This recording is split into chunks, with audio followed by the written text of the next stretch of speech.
அழகான ஒரு சிறிய கிராமத்தில் அருண், அவரது மனைவி மீனா, அவர்களின் அப்பா அம்மாவுடன் மகிழ்ச்சியாக வாழ்ந்து வந்தார்கள். அவர்களின் வீட்டின் மிகப் பெரிய சந்தோஷம் குட்டி ஆத்விக்.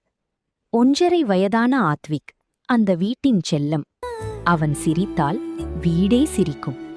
அவன் ஓடினால் வீடே உயிர் பெறும். ஆத்விக் மிகவும் குறும்புக்காரன். தாத்தாவின் கண்ணாடியை எடுத்துக்கொண்டு ஓடுவான்.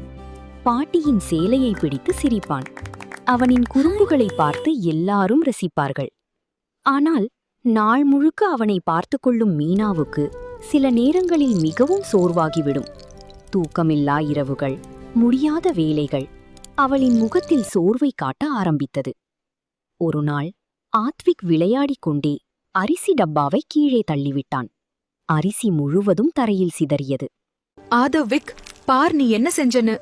நீ அந்த பாத்திரத்தோட விளையாடி இருக்க வேண்டாம். அழாத கண்ணா, பரவாயில்ல. ஆனாலும் இனிமே இப்படி பண்ணாத. ஆத்விக் அழ ஆரம்பித்தான். ஆனால் சில நொடிகளில் அழுதபடியே இருந்த ஆத்விக் யாரிடமும் போகாமல் திரும்பி வந்து தன் அம்மாவையே கட்டிப்பிடித்துக் கொண்டான். அதை பார்த்த மீனாவின் கண்கள் கலங்கின. அப்போது பாட்டி மெதுவாக சொன்னாள், குழந்தை எடுத்து அடிக்கிற பந்து மாதிரி, எவ்வளவு தள்ளினாலும் திரும்பி வந்து அம்மாவையே தேடும். அந்த நாள் மீனாவுக்கு புரிந்தது. ஒரு குழந்தையின் முதல் உலகமும் கடைசி நிம்மதியும் அதன் தாய்தான்.